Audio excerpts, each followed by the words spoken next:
La radio au cœur des communautés, ensemble face aux défis climatiques.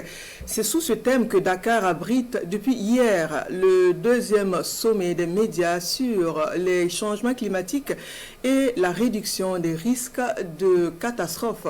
Une initiative conjointe de l'Union africaine de radiodiffusion et du Bureau des Nations Unies pour la réduction des risques de catastrophes. Cette rencontre stimule, n'est-ce pas, des réflexions sur la manière dont la radio peut être plus efficacement intégrée dans la communication sur les changements climatiques. Bienvenue dans ça.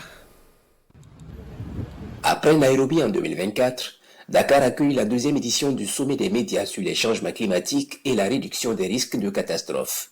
Une édition couplée à la célébration de la Journée mondiale de la radio, elle veut définir des stratégies innovantes pour faire de la radio un acteur clé de la résilience climatique en Afrique.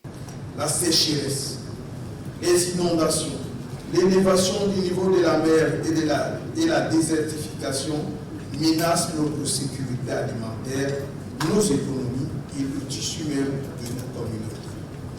Il est impératif que nous nous mobilisions et que nous mobilisions toutes les ressources disponibles pour faire face à cette menace existentielle. La lutte contre le changement climatique nécessite une approche multidimensionnelle et ce sommet intègre ce principe.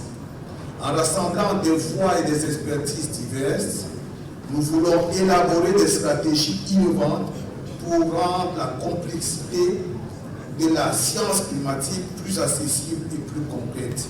Plus d'une centaine de participants, dont des journalistes, des climatologues, des décideurs politiques et des représentants de la société civile, sur l'initiative de l'Union africaine de radiodiffusion et du Bureau des Nations Unies pour la réduction des risques de catastrophes. La collaboration avec les radiodiffuseurs dans les pays touchés par les risques climatiques et les catastrophes est stratégique et vitale pour le Bureau des Nations Unies pour la réduction des risques de catastrophes.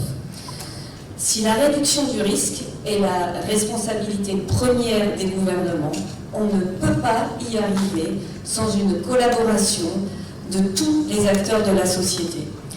Et vous, les médias, faites partie de la transformation nécessaire pour aller vers un monde plus résilient.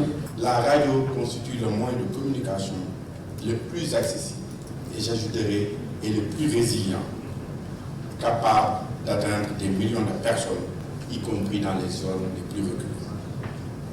Il est un moyen efficace et prépondérant pour sensibiliser les populations du continent sur les questions importantes de survie, telles que le changement climatique, en raison de sa grande portée, de son accessibilité, de son adaptabilité, de sa rentabilité et de sa capacité à toucher les différents groupes industriels. En 2024, plus de 6 900 000 personnes en Afrique de l'Ouest et du Centre ont vu leur vie bouleversée par des inondations dévastatrices selon le Bureau des Nations Unies pour la coordination des affaires humanitaires, d'où la nécessité d'une synergie d'action dans la diffusion d'informations fiables et la promotion des comportements responsables en période de crise.